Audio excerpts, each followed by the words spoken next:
আজকে মম কিচেন থেকে জয়া মণ্ডল বলছি। আজকে আপনাদেরকে আমি মার হাতে শেখানো আলু ভুজিয়া ঘরে বানিয়ে দেখাবো।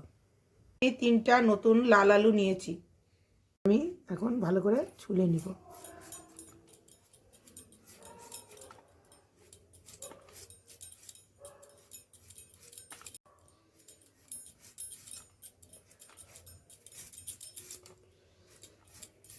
এভাবেই আমি 3টা আলু ছুলে নিয়েছি। এখন আমি একদম পাতলা পাতলা করে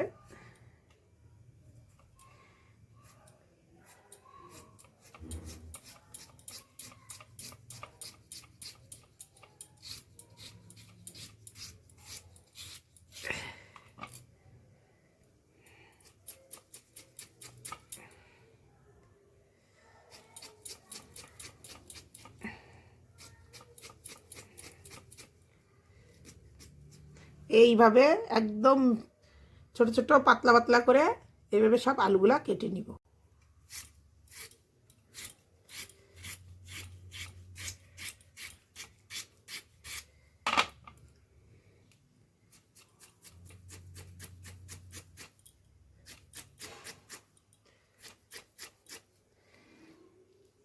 এটা জলের মধ্যে এখন দিয়ে দিব।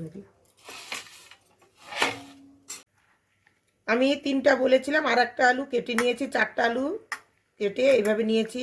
দেখুন এতগুলো হয়েছে। এখন এটাকে আমি ভালো করে ধুয়ে নিব। 4বার করে ধুয়ে নিয়েছি। দেখুন পরিষ্কার করে ধুয়ে নিলাম। এখন আমি এইভাবে চিপে চিপে এখন আলুগুলা উঠাই নেব এই থালার মধ্যে। এই এতটুকু লবণ দিব যাতে লবণ পুরা না হয়। 1/2 চামচ হলুদ দিব। এখন হালকাতে এটা আমি মেখে দিব।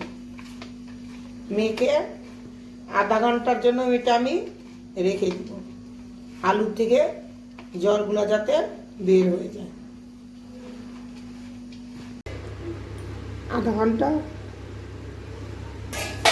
ঘন্টা হয়ে গেছে। এখন আমি এটাকে চিপে নিব। ওইভাবে দেখুন কত জল বেরিয়েছে। অল্প একটু আমি লবণ দিয়েছি, তাও এভাবে চিপে নিব।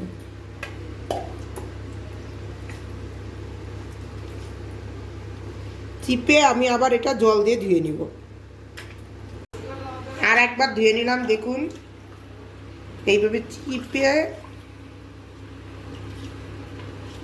একদম কড়া চিপে এটাকে এইভাবে করে নিলাম।